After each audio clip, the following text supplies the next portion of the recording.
నమస్తే. తెలంగాణలో అతిపెద్ద పేకాట ముఠా గుట్టురట్టయింది. రాష్ట్ర వ్యాప్తంగా పేకాట క్లబ్బులపై రాజ్ న్యూస్ నిఘా పెట్టింది. ఉమ్మడి వరంగల్ జిల్లాలో రాజ్ న్యూస్ చేసిన స్టింగ్ ఆపరేషన్లో విస్తుపోయే నిజాలు బయటపడ్డాయి. పచ్చని పొలాల్లో పేకాట డెన్లు నిర్వహిస్తున్నారు. గుట్టు చప్పుడు కాకుండా వ్యవహారం నడుస్తోంది. 3 ముక్కలు 6 ఆటలు అన్నట్లుగా పేకాట దందా సాగుతోంది. దీంతో సామాన్యుల బతుకులతో నిర్వాహకులు పేకాటాడుతున్నారు. మస్త్ ఎంజాయ్, పార్టీకి వచ్చేయి అంటూ ఆఫర్లు ప్రకటిస్తున్నారంట.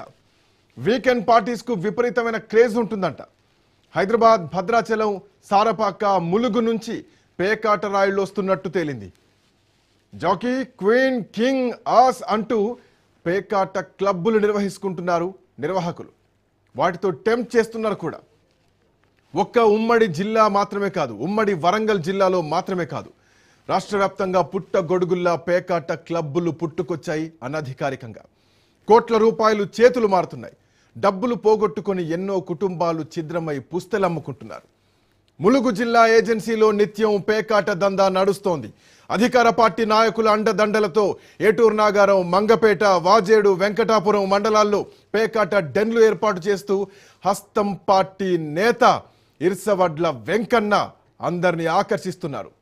ఇప్పటికే పలుమార్లు పేకాట ఆడుతూ దొరికిన అధికార పార్టీ నాయకుడిని మాత్రం అదుపులోకి తీసుకోవడం లేదు పోలీసులు. ఇర్సవడ వెంకన్న డెన్లపై కన్నెత్తి కూడా చూడడం లేదు.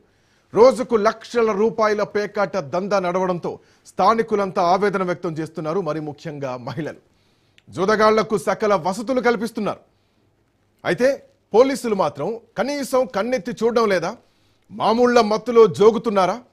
అయితే పేకాట డెన్ల వెనుక బడా కాంగ్రెస్ నేత హస్తం ఉన్నట్లు తెలుస్తోంది.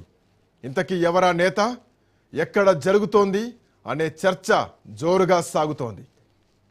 తెలంగాణలో పేకాట, మట్కాను పూర్తిగా నిషేధించారు వాస్తవానికి.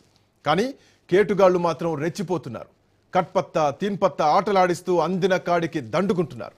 అక్రమ సంపాదనకు అలవాటు పడిన జూద నిర్వాహకులు రహస్య ప్రాంతాల్లో స్థావరాలను ఏర్పాటు చేసుకుంటున్నారు, జూదం ఆడిస్తున్నారు.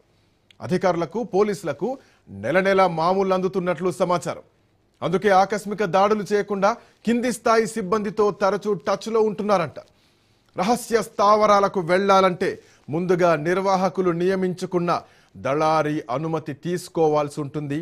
ఆ తర్వాతనే అనుమతిస్తారంట. తెలంగాణలో జూదం మాఫియాకు ఆగడాలు లేకుండా పోతోందా? వ్యసనానికి యువకులు, ఉద్యోగులు, ప్రైవేట్ వ్యాపారులు, కొందరు రాజకీయ నేతలు బానిసలవుతున్నారా? ఏదో కాలక్షేపం కోసం అలవాటైన వ్యసనానికి జూదరులు కొంత ఆశ చూపుతూ దందలోకి దింపుతున్నారు. జూదంతో పాటు మద్యానికి అలవాటు పడి ఆర్థికంగా నష్టపోతూ ఒళ్ళు గుళ్ళు చేసుకుంటున్నారు, ఇల్లు ఆగం చేసుకుంటున్నారు.